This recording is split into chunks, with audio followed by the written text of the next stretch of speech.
Alright, so we gonna run it here. What's up, everybody? Matthew, my real life TV 505, and I'm here chilling with this is Stewie Ooey. You can say Stewie Ooey. It's Stu. It's cool. Stu, Either way. okay.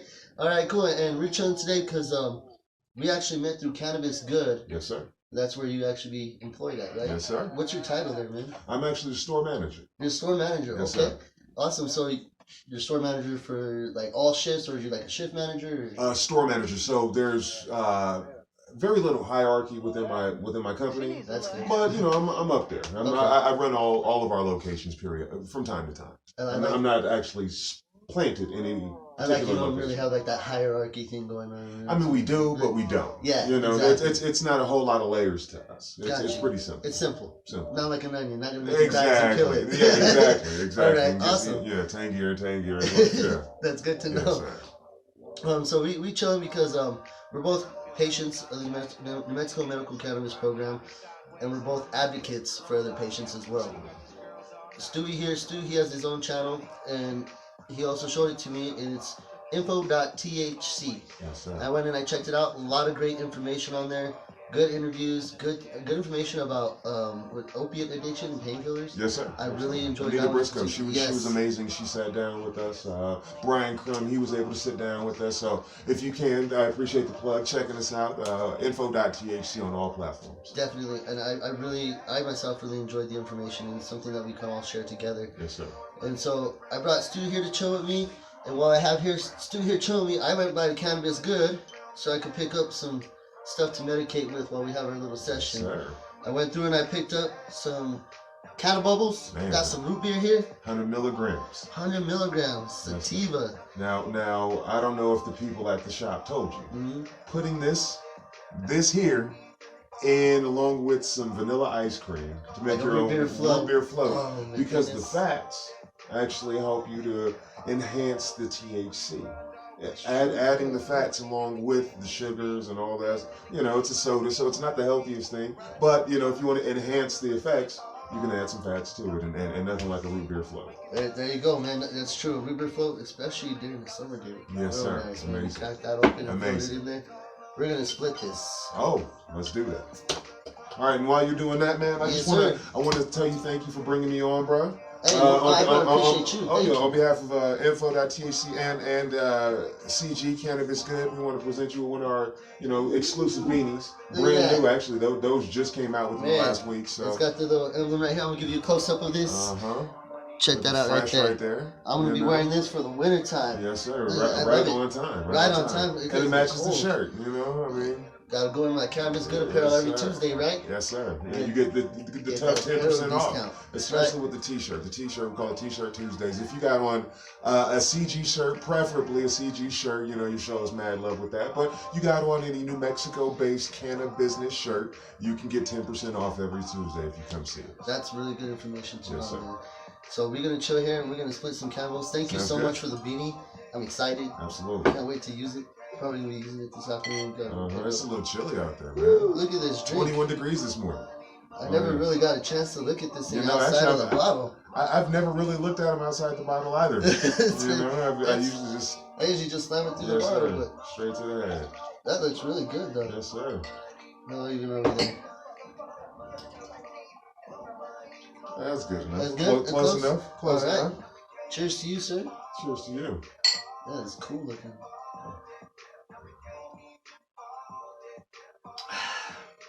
Now that's root beer right there. Yes, it is. And I like that it doesn't have an overwhelming flavor of the cannabis. Yeah, that's an exclusive blend, man. We have a really cool team of individuals on the back end who take care of us. Yeah. Shout out to Eli and Megan and all of everybody else who works in our production area. Taking care of those exclusive canna bubbles. We appreciate y'all. Yeah, those are absolutely delicious. I appreciate it. I love going in and picking up the canna bubbles. I also went through and I had talked to the bartender over there at Cannabis Good, and I said I need something that's motivating and inspirational. Okay. That's going to help me feel inspired. It's going to help me feel motivated. It's going to make me feel creative. Yes, sir. And so this is what she offered me. I told her I wanted a pre-roll. She said, can't go wrong with Blue Dream. Blue Dream. She said you can never go wrong with Blue Dream. Fantastic. Powerful. She turned around and she also said, have you ever tried banana crack? And I was like, ooh, banana crack. Banana crack. Actually, cross of banana sativa and green crack, man. Two very, very type strains. Actually, when they came together, they actually mellowed one another out a little bit. Okay. So I hope we enjoy that. Yeah, definitely. And so she offered that one, and she said if you're wanting to feel uplifted and creative, she said try out some banana crack. So I was like, definitely. Yes, sir. And I trust the bartenders over there at Cannabis Good. They've never misdirected me in any way. Another great thing about banana crack, if you guys want to come and check us out, if you suffer from migraines, another great strain for migraines. Really? Yes, sir. Well, then I have to breakthrough pain. I've had people who've come in and said, yo, what can I use? I'm blackout right now. I can't, got on the... You got the tunnel vision, the ringing in the ears. All of that, and they come in within 30 minutes of them, smoking on that. I'm getting calls saying, hey, thank you so much. I'm able to get back to living my life now. Well, that's good to know, because I have migraines from a Cherry-Chiari malformation in my brain. And so my brain, what that means is my brain outgrew my skull slightly. Oh, wow. So it puts pressure on the spine. Yeah. And so you can cause pain throughout the body, cause migraines. Ah. And so that's really good for me to know, because they want to put me on, aspirin daily. Right. Well, yeah. They want to put me on a Tylenol. They want to put, all the, there's a med they put me on. I can't remember the name of it now, but it threw me off my rockers. Yeah. I can't remember the name of the one that he gave me now, but another like anti-inflammatory. Well, my neurologist gave me something for the migraines. Oh wow! And what happened was it fucked with my brain. Yeah. And it made me feel depressed. It made me feel angry. It made me feel suicidal. Oh good. No. So it really messed with my head, and my old lady even noticed it too, and she's like, no, you shouldn't be taking these anymore. Yeah. What's wrong with you? You're just like a light switch right now. Exactly. So I had to think about it. I was like, I've been like this for about a month now, and I was like, well, I started a new medication a month ago. So I stopped taking the medication. I said, screw it, I'm not taking it. And after I stopped taking that medication, everything just kind of went back to normal. Yeah, after a couple of weeks, everything kind of bounced back out again. Well, and I was like, man. Well, the next time you actually feel an onset, man, try some of that banana crack and let me know. Well, I'll tell you what we'll do. We'll hold off on this blue dream, because we both had that. Yes, sir. And I'm going to roll up some banana crack, and I want to ask you a little bit more about your experience. Right on. In the medical and New Mexico medical cannabis. Yes, sir. So, how long have you been in the field, like in the industry? How long have you been in the Man, I got into business, I want to say in 2012. So, about 7 years, just over 7 years. Yeah. Are you from New Mexico? No, I grew up in Northern California, man, the Bay Area. Okay. Vallejo, California, 707, man. Shout out to everybody out there in the 707. The Bay Area, yes, sir. Yes, there sir. You go. So what brought you out here? Like, how long have you been out here? So I've been in New Mexico now 17 years. All going 16 years. 16 years I've been in New Mexico. I just wanted to change. Basically, my wife wanted to get back closer to her family who lives in El Paso, and so we decided to plant it here in Albuquerque. Kind of got a little earthy, herby smell to it. Yeah, that's actually, and what's great about that particular strain is, like I said, green crack is a very racy strain. I can't smoke it. It aggravates my anxiety. Too overwhelming on the Too overwhelming, yeah. This strain here actually balances it out. It allows me to be able to smoke a really high energy sativa without a whole lot of raciness on the internal side of things, you know what I mean? Like making your heart race, making you feel like you got butterflies constantly. Paranoia, anxiety, all of those things, exactly. So you were saying? So, moved out here basically to get closer to the wife's family and me, basically kind of experience some new things, man. The Bay Area provides a lot, but I needed something different. So the wife's family's from out here too, then? She's from El Paso. Oh, okay, sweet. So she's from the Southwest. Yeah, the Southwest. Yes, sir. Down there. That's awesome, dude. So you guys came out here. You got into the cannabis field in 2012. In 2012, bouncing between careers and things like that, I ended up finding my way into the cannabis field basically through working security. Okay. I worked for Natural RX. Shout out to everybody over there. Oh, Natural yes. RX. I was their doorman for a while, and that led me to basically be, getting the skills necessary to work for CG. Yeah. And I've been here with them now since 2014. That's awesome. 2014. So you've been with them already for quite a while. Then. Yes, sir. Well, I know every time I've gone down there, you've always greeted me with that smiling face, and you've always known exactly how to direct me. I appreciate that. Right on.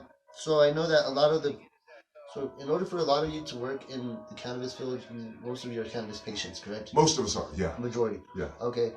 And how long have you been a cannabis patient? I've been a cannabis patient since about 2014, man. I got to say, getting into the industry is kind of what led me to becoming a patient. It helped you believe in it more? Or Yeah. Kind of educated you more? Exactly. Yeah. So, I used cannabis in my younger days, as most of us did, for recreational purposes. Kind just of fun. Just get lit. Get lit, man. It was cool. It was straight, man. Especially where I grew up, it was kind bud up there. Yeah. And I remember when California went medical. Back in '96, I thought it was just an excuse for people to get high illegally. So whatever, it's to each their own. I never felt it to be necessary. Well, once I got into the industry, yeah, I started seeing these people who, they would come in a particular condition, and over time I saw them really start to change, basically, and they all just said it was because of the use of this medicine. And you got to learn about their story. Exactly. So you knew that they weren't in there just to fuck around. Exactly. Yeah. And then I started to understand, the process of how CBD worked, along with THC and CBN and CBG, all of these different cannabinoids, and later on started learning more about terpenes and. That is crazy. And how it all interacts. Basically, it's a big pie of stuff that makes up an amazing medicine on the back end. You feel me? I feel you. Yes. Definitely. And it's crazy the way that the I don't like to call it an industry. I like to call it a field. I mean, I know it's an industry, but I like to call it a field. I wouldn't call it an industry. I feel like it's too corporate. You know what I mean? Right. I got you. So I feel like the field though is definitely expanded. The game has changed for sure. Oh man, no doubt. And just a little time that I've been around. I mean, from me when I was younger out here, we had a lot of that brick weed. Yeah. So I smoked a lot of that, but never in a million years until just recently, a couple of years ago, did I think terpenes. Right. Medical benefits, pain relievers, sativas, indicas, hybrids. Like I didn't think nothing about that, so I was like, let's just smoke some weed. I know high grade and I know brick. Right. Like that was it. Exactly. Now we're sipping it. Mm-hmm. Yes, sir. This banana crack, real strong, like a earthy kind of piney, woody taste, I guess. Mm-hmm. Real earthy. Yeah, see, I catch more of the earthy tones, the woody tones up front. For me, it's a very smooth inhale, though. I mean, it goes down extremely easy and it comes back up extremely easy. A lot of high terpenated or high terpene strains kind of are a little prickly for me on one, either the inhale or the exhale. This one's smooth both sides. It is pretty smooth, and I noticed that the taste is very natural. Right. It's very natural. It's not something that's like an overbearing kind of flavor. It's just real. Well, that kudos to our grow team. They don't oversaturate our plants with too many chemicals and nutrients and things like that. I mean, shout out to a lot of these other groups who get really high testing stuff and really, fragrant and all of that. But a lot of these plants don't necessarily. It's not what you need. And it's not naturally that. See, some are. I like to give the flower a chance. When I go and I'm just looking for my medicine and I'm trying to figure out, I want more of the medical benefits, and then when I look at the bud, I like to check out the bud, see how it looks. Things like I like to see the trichomes glistening off of it. Who doesn't like a pretty bud? Right. It's not always about the prettiest bud though. I've had some bud that has been beautiful. Right. But done absolutely nothing. Exactly. And then I've had some bud that looked like dirt. Mm-hmm. Rocked the world. Yeah, it put me in the couch. Touched you where you needed to be touched. Exactly, yes, exactly. Sir. Yes, sir. Well, I mean, and that, really, I remember being kind of like you, let's just go smoke some weed. Yeah. And not really even realizing that I was medicating myself. And that it did different things to me. Not realizing that sometimes it gave me the panicky feeling in my heart. Or sometimes it just like sedated the hell out of me. Gave you a couch lock. Yeah, didn't even trip. I just thought I was just smoking too much or didn't smoke enough. And that's how I used to think too, is that I never thought I'm smoking a different strain of marijuana. Like it's different.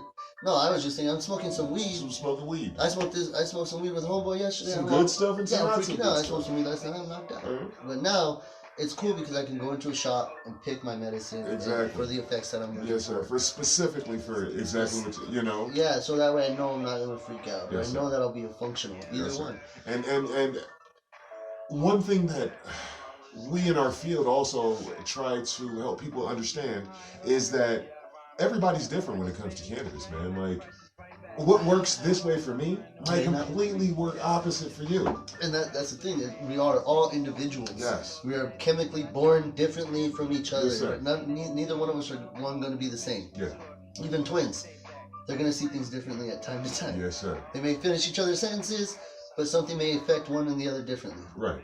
And so when dealing with strains, you got to understand that. That's exactly how the flower works. Exactly. Yeah. You know, it's an individual. It's an individual. So, you know, you got to give it a chance. And just because you had this particular strain at this particular location doesn't mean that when you go to another place, it's going to be the exact same. Exactly. So, and I've learned that too, because I could get skunk one at one place, get skunk one at somewhere else, and it's a completely different looking bud. And the effect could be mildly different too. You could just ask right on the corners. But I'm sorry. Oh, you're fine. Don't worry about that. One thing I wanted to ask you is, how come you got onto medical cannabis yourself? So, you know, after understanding it medically, I've started, you know, getting in touch with myself a little bit more, you know, at least understanding some of the ailments that I suffered from. Yeah. And kind of turned to see if there was, you know, strains that would help me, man. And instead of taking particular anxiety or depression pills that I had been on in my past. That they shoveled at you, I'm sure. Exactly. You know, they said, hey, take this. You mentioned one time, and the first thing they say is, let's put you on a pill. Yep, pill. Yep. Exactly. And then you can go talk to someone. But first, let's put you on a pill. And then we'll call you in 2 weeks. Exactly. Exactly. And so instead of dealing with the antidepressants, anti-anxiety medications, man, I was like, let me see if, you know, these trees, if I do it the right way, will help me. Exactly. And it did. That's kind of like how I was too. I take nothing. Like, I went to, well, you know, it might be a little too much information, but I went to a doctor a few weeks ago for an issue that I had, and they you know, were asking me, well, what you got going on, man? What do you take? What do you take? Yeah, what supplements? All of these? No, you know what I do? I smoke a lot of weed. And they don't know what to say. And they don't know what to say. Exactly. Yeah, they're just like, huh? Well, have you thought about trying to give it a break and trying this, trying pill? You know, one more thing. Actually, what he said to me, as he was discharging me, was close my door. He says, how do I get one of these cards, these medical marijuana cards? Nice. What do you think about recreational? And he held me for another 10 minutes, just asking me about information. Yeah, he wanted information. That's great, because that's happened to me too. Like, I've had sleep apnea doctors who have talked to me and been like, so we know about CBD, so how does edibles work for you for sleeping and stuff like that? Because I'm considering trying edibles myself. Yeah. And I was like, well, the doctor's asking me about edibles? Thank you. Yeah, and then at the cancer center, I have a doctor at the New Mexico Cancer Center. Shout out New Mexico Cancer Center. You guys are great people, taking care of me for over a decade, kept me alive. Over $500,000 a year for my medication to keep me alive, man. Wow, man. So thank you to the New Mexico Cancer Center, the nurses and the great doctors down there. My doctor knows that I do cannabis. He knows that I've tried everything out there, you know? Right. So they actually give cannabis 101 classes at that cancer center now. Really? A few years back, didn't really hear about it. Right. Now they do, because there's a lot more patients that are going in there that are cannabis patients. Right on. So it's being supported more. Yeah. And I think that's great. Exactly. That's exactly where we want it to go. It's amazing, and especially that you can be a part of the change. Yeah, and not even realize it. Yeah. Exactly, and that's why we do what we do with our channels, is to become a part of that change. It's part of that educating, that advocating. Yes, it's part of letting other people know that it's okay. It's not. I know that's been taboo for so many years, and it's been frowned upon, and we didn't talk about that in our day. And well, you know what? A new day has come. 2020 is on its way. We've talked about it. 2020, it's going to be clear for all of us. All right. So 2020 is on its way. It's a new time. Don't be afraid to go out there and get your cannabis card. Don't be afraid to be a patient. If they're not afraid to give you an opiate pill or a psychotic pill and send you off to work on your merry way with your children driving down the road, then there's no reason why you shouldn't be on medical cannabis and be completely safe. And if you're in a different state checking this out, I mean, don't even like if you're in California, right? Figure it out. Get online. Figure out if you need an indica or a sativa. Which strains are working for certain people out there. Take reviews from other people. That's what we do through our industry, literally, or our field. Excuse me. Through our field. Well, what we do is we basically get feedback. Yeah, we get feedback from patients to give to other patients. Literally, that's what we do. It's all about the experience. You figure you go into a store so many times to see the same clerk every single day. Eventually, they're gonna know what it is that you need, what you like. Right. They'll have it on your counter by the time you walk in. My grandfather, God rest his soul, every day he got off work, he went to the bar. He picked up a 40 and a 12-pack. That's what's up. Every single day. Yeah. As soon as he pulled into that driveway, the 40 and the 12-pack were placed on the counter before he even got out of his truck. Exactly. And when you become a cannabis patient and you go into these dispensaries, these people get to know you personally, like a friend. Look at this. He's from a dispensary. We're here chilling. They get to know you as a patient, not just a patient, but as a person. They know what you need. They know how to help you with it. Sometimes they don't know what you need, and they know you need someone to talk to. And they'll be like, hey, let me help guide you. Exactly. But their experience is that they dealt with this patient for so long with this experience, a new patient comes in. Similar experience. Now they know how to help that patient because they helped the patient with a similar experience. Then that patient can go on and share their experience. And then there you go. We're all sharing this experience. We all become part of this big community. I can share with you about why I medicate for my chronic pain. He can share with you why he medicates for his reasons. And it'll help encourage you to know that it's totally okay. Exactly. I'm glad that you have a person with us. Absolutely, man. Awesome. It's no problem, brother. It's good to know. That's why we're here, man. It's to share, you know. And that leads into kind of like my next question is tolerance levels. We were talking about new patients compared to patients who have been doing this for a long time.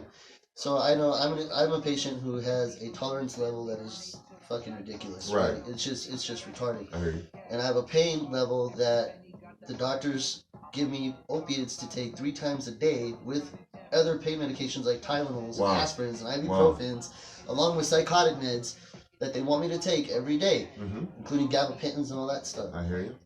Which lead to other side effects and other pills, stuff like that. Yes, sir. So I have a real high pain level, so my tolerance for weed is real high. When it comes to cannabis, I'm one of those patients that I'm looking to still be productive but not sedated. I got you. You know, and then there's those new patients who come in that they don't know what the hell to do. They come in, they're like, dude, I smoked half a joint, fell asleep, I don't want that. Exactly. How do I fix that? Right. So how do you help these patients? How do you help a patient who's brand new with no tolerance compared to a patient with a ridiculous tolerance? Well, the main thing, man, for a person like myself is to ask a lot of questions. Yeah. If the person that you're dealing with is not asking open-ended questions. If the person that that you're talking to is not asking you questions, is just giving you information, don't deal with that person because they know nothing about you. Nobody knows you better than you. So this person that you're dealing with needs to figure you out. Yes. Okay? First. All right, and so once I figured this person out, now I will say, all right, you're a person with a very, very low tolerance. You don't understand the use of edibles. You don't really want to use too much of a joint. All of these things. I always say, start slow. Start small. Everything in moderation. Everything in moderation. You can always add. You can never take it away. So if you're going to do an edible, start with just a small piece. Cut it in half. Figure out what the milligrams are in the entire package, which most of them are aggregate counts. So, like here in New Mexico, you would get a 300 milligram bar, let's say from us. It'll have 10 pieces, therefore there should be 30 milligrams in each piece. Yes. You cut that piece into equal pieces. Each one of those individual pieces. You could cut into a 15, or you could split it into 7.5. Yeah. Exactly. And so, start small. Give yourself ample time for it to kick in. And I think that's where people mess up. Exactly. They're not giving it enough time. Because you gotta understand, everybody's body metabolizes differently as well. Absolutely. So if you have a very high metabolism, there's a good chance you'll get that effect 45 minutes to an hour. Right. If you have a very slow metabolism, which a lot of cannabis users tend to have. At times. Yeah, your metabolism can be very slow. Then it can take 2 to 3 hours for it to kick in. So you have to give that consideration. Exactly. And then you have to give time for it to process. You have to understand that when it comes to an edible, it takes 2 to 3, well, sometimes up to 2 to 3 hours for it to onset. And then 6 to 8 hours before it'll actually release on the back end. So it's like a slow release tablet. Yep. Yeah, it's not like taking a quick release morphine. Right. It's like taking an all day long, a 12-hour Tylenol or whatever it might be. And this is good for a lot of those older patients or patients on chemo and those with chronic pain. Exactly. To help you deal with your pain throughout the day. Right. To maintain I would say CBD is your friend. Yes. Awesome, CBD is your friend. CBD is one of those things. A lot of people don't give it a chance. Right. And CBD is amazing if you over-medicate. If you over-medicate with THC, bring yourself some CBD. It'll help to bring you back to balance. See, and I just learned that recently. Yeah. I recently learned that. And so, if you're feeling like you're like on this on your THC, pure CBD, Pure CBD. Pure CBD. You can also, if your THC isn't working hard enough, add a little bit of CBD, and it can push your THC to work a little harder. So it's a great balance maker. So they help. That's the thing, is that they're there for each other. It's what they call the entourage. And we have natural cannabinoid receptors in our body already. Endocannabinoid receptor system. So what this does is it enhances that. Precisely. It allows there to be harmonious balance when it comes to utilizing cannabis in your body. Yes. Yes, sir. I mean, cannabis. People could probably understand my passion or hear the passion in my voice when I talk about it. Oh, because yeah, definitely. This is how I feel, man. Like I said, I used to think that it was just a way for people to get high legally. I'm on Snoop's theory, man. Once I'm trying to get everybody addicted to chronic. Right? Exactly. That's my mission. I mean, if we're gonna get addicted to something, it should be something that's not gonna hurt you. The statistics on how many people have died from cannabis use is amazing. Yes. Never has anyone died exclusively just from the usage of cannabis. But you can die from smoking vitamin E oil, so don't do it. Exactly. Don't do it exclusively from cannabis. Yes, exclusively. Yes. Nobody. Do you know? Actually, and there are statistics out there. You can actually find it on my YouTube page from some of our earlier stuff a couple of years back. Driving under the influence of cannabis. Now, I'm not telling people to go out there and smoke and get behind the wheel. Yeah. But did you realize that actually smoking cannabis and getting behind the wheel puts you at no higher risk than driving sober, of getting into an accident? According to the National Highway Transportation Safety Administration, a test that they personally conducted. Now, in Colorado, didn't they have like a decrease in traffic accidents after going adult? I think so, but they state now that there's been some sort of an increase, and I don't know based on what statistics, because you can always modify statistics. Of course, yes. But according to what the National Highway Transportation Safety Administration, they conducted an actual test, an actual study themselves, where they concluded that alcohol, yes, impairs your driving. Oh, definitely. It puts you at a much higher risk of getting into risks. Yeah, absolutely. Yeah. But under cannabis, you are at virtually an equal plane as driving sober. You can find the study on info.thc's Facebook page. Yeah, and I can believe that too, because I feel like you're a lot more cautious. Yeah. You're more aware, like you're watching your surroundings. You're aware of what's at it. You slow down. Exactly. You're less likely to take as many risks when you're on cannabis than you are on alcohol or even opiate prescription medications. The speed limit feels like you're going over the speed limit. Yeah. You know? I mean, everybody knows it's jokes, but seriously, stoners stop at green lights and go at red. Exactly. They stop at the stop sign and wait for it to turn green. Exactly. We're too damn cautious sometimes. Yeah, exactly. You know, and that's why I say, sometimes it's not okay to get behind the wheel under the influence of anything, because it's impairment. Exactly. Yeah. So don't do that. However, just remember what the government has told you, according to that study, and that's the feds. Okay. Because they want to hold all these federal guidelines. Exactly. Let's hold them to their standards as well. Exactly. So, I mean, and yeah, go ahead. Oh no, I mean. Man, you and I, we could talk about stuff all day long, brother. All day. I wanted to ask more about this flower because we smoked up that joint of that banana crack, which I feel really motivated and inspired both of us. We're getting real creative. I can feel the creativity in the air. Sir. And now we're going on to this Blue Dream, right? Which Blue Dream has always been a personal favorite. It's an old school smoke. Yeah, cross of haze and blueberry. Yeah, and that creates the Blue Dream. Mm-hmm. The Blue Dream. Now, Blue Dream's kind of like a daydream for me. That's why I like it. I wanted to ask, do you guys use any kind of pesticides in your flowers? Safer Soap, I know, is the main thing that we've been using, which is an all-natural sort of pesticide. Like an organic? It's an organic wash, I guess you would call it. Okay. Nothing with harsh chemicals, nothing caustic. Like I say... What does it do? Basically, it repels naturally, like... rosemary does. I know we have a new one that we actually just are now including that I believe has rosemary in it. Okay. It's a rosemary based oil. Kind of like cedar oil. Yeah, that we just spray over it, which deters your general mites and other little bugs that like spider mites. That like to try to eat caterpillars and things like that like to eat your bud. Okay. So yeah.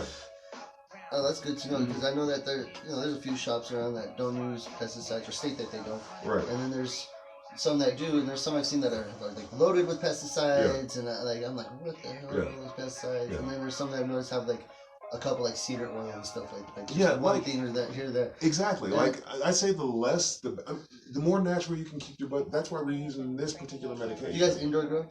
Yes, we indoor and outdoor. Indoor and outdoor grow? Yeah. Oh, okay, cool. We do both.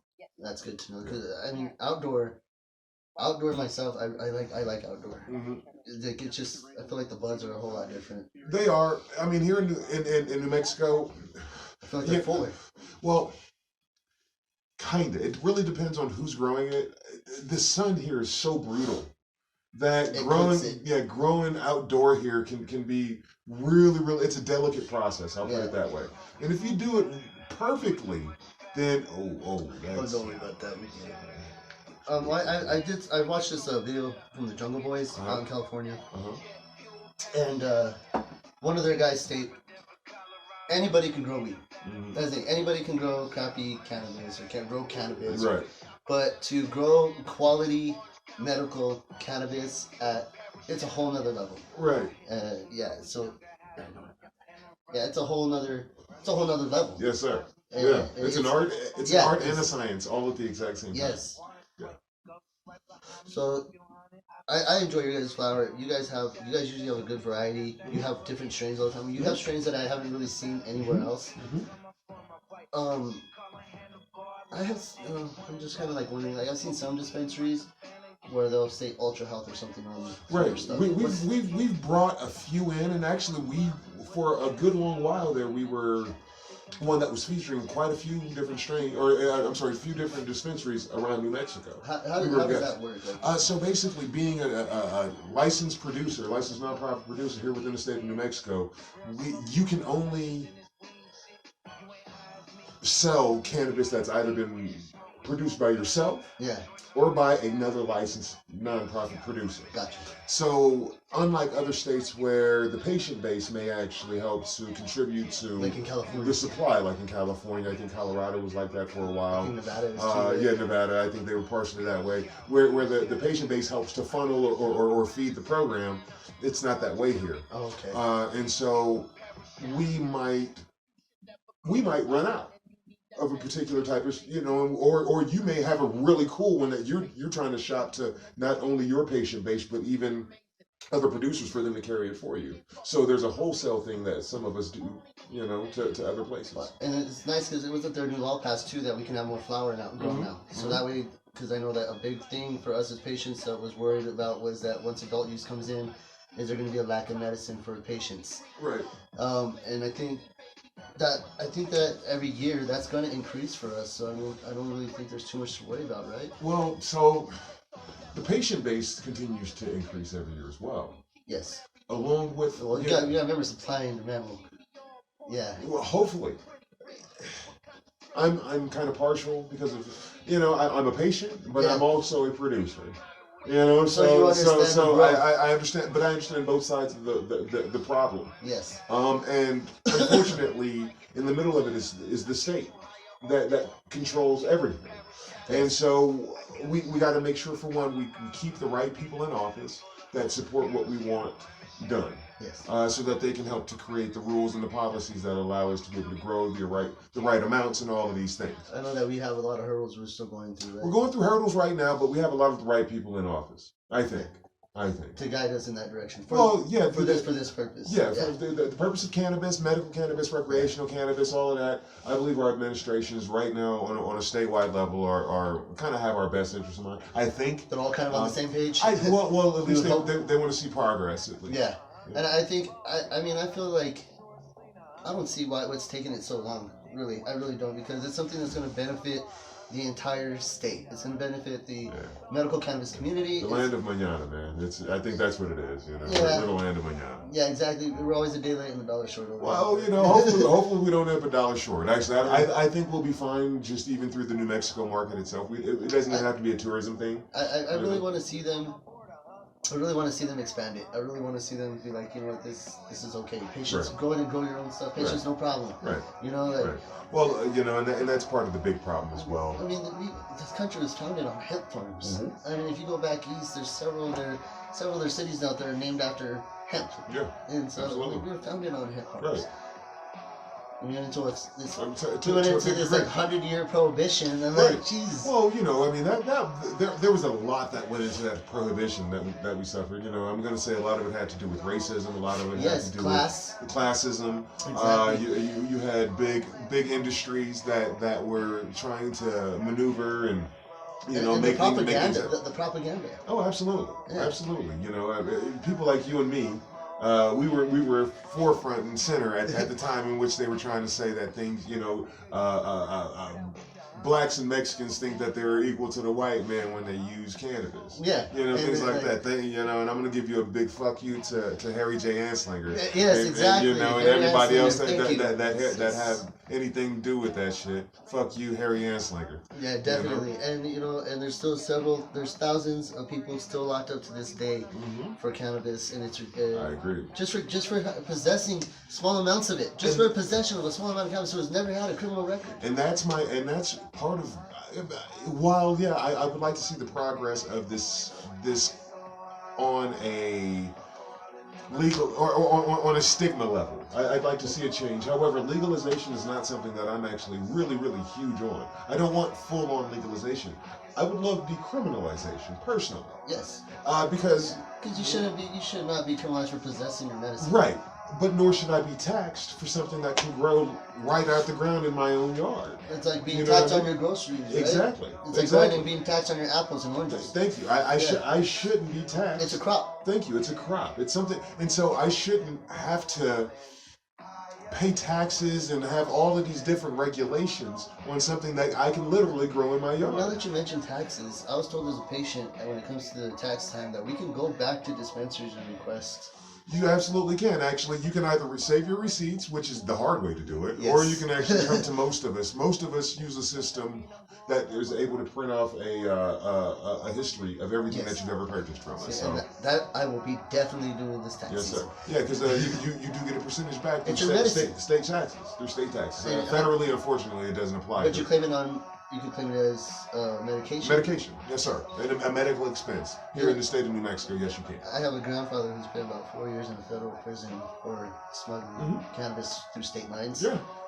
And he's very bitter now because he looks back and he sees us doing things like this. Exactly. It's insane, dude. Yeah. And that's the thing. He wants his time back. And he's like, you can't get that back. And that's the thing that throughout the legalization process. I'm glad certain places like San Francisco and I think Chicago are going back and expunging records for cannabis. And Chicago, I think, recently did that. Yeah. And so, I give kudos to those places, but you still have people in other places like New Orleans. You have gentlemen who've served, 30 years. They're still in there. For a joint, literally one joint. But you have a man in Colorado who made $100 million off cannabis legally.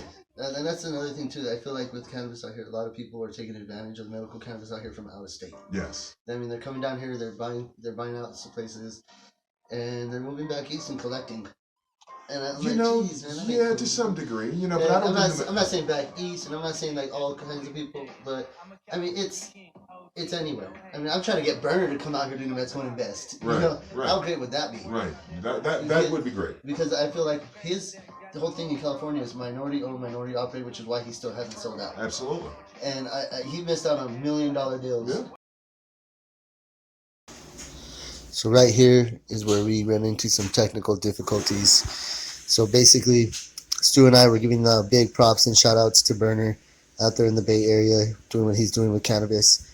And I had a finishing question for Stu, which was basically, where do you see New Mexico medical cannabis going into 2020? So Stu discussed a little bit about it with me, about his thoughts, his feelings about it, some of the information that he may know. Unfortunately, as you can see, there was a time-lapse issue, a technical difficulty, a technical issue with audio and video. So what I'm going to do is basically leave that final question as a topic to be followed up on, what to see and what to expect for New Mexico medical cannabis going into 2020. I want to give a big shout out to Stu, a big thank you. I really appreciate you, man, from the bottom of my heart. Appreciate you coming in, doing this interview. It means the world to me. Thank you for taking your personal time to come and have this smoke session with me where we can educate patients and help advocate. So it was a great collaboration. Thank you for the beanie. Thank you for the gift. It really means the world to me. And I'm really looking forward to what you and I have in store for the future. So to all our viewers, thank you for taking the time ahead of time to watch the videos. We appreciate it. Be sure to check out Stu at info.thc, and be sure to check out my videos on Matthew My Real Life TV 505. Again, we appreciate you guys. Keep a lookout on the group page on Facebook, New Mexico _medical cannabis. So again, Stu, thank you. Thank you to our viewers. And like I said, let's definitely look forward to the future. Thank you guys ahead of time.